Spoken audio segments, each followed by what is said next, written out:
How does aldosterone action are mediated by its action so that it can make sodium more available in the blood?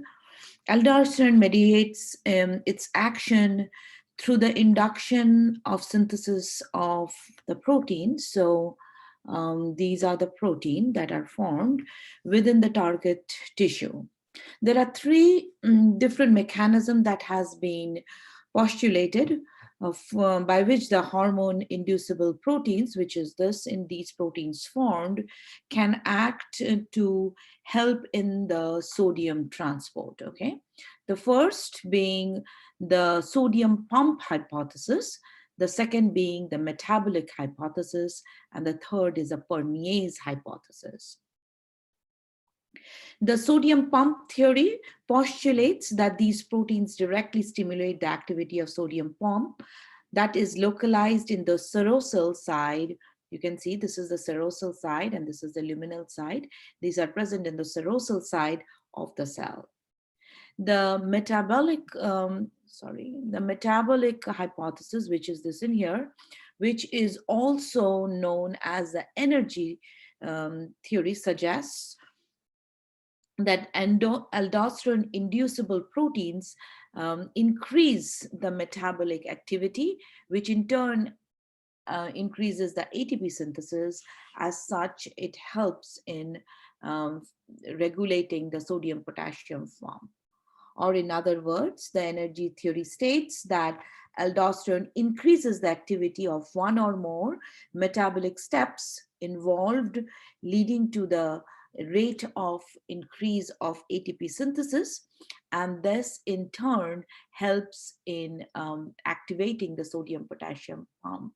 If you remember from your previous knowledge, the sodium potassium pump is an active process and it always requires ATP in order to function.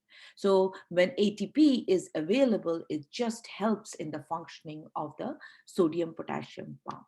The last is the permease theory, or it is formulated or postulated that in the permease theory, these protein enhance the proteins. What it does, it enhances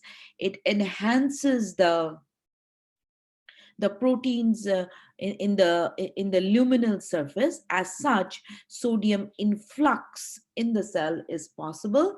As a result, it increases the available sodium to a large extent.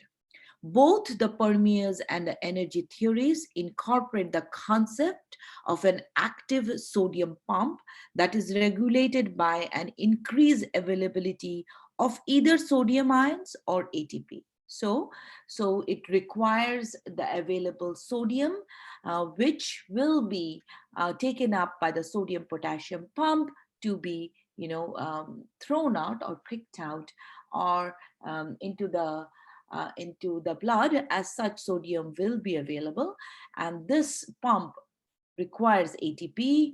As such, this metabolic process is kind of needed in order for the entire process to take place. All these hypotheses, however, is not 100% set in stone, and it's still experiments are going on as a result, but this is the probable mechanism by which aldosterone has its effect on sodium.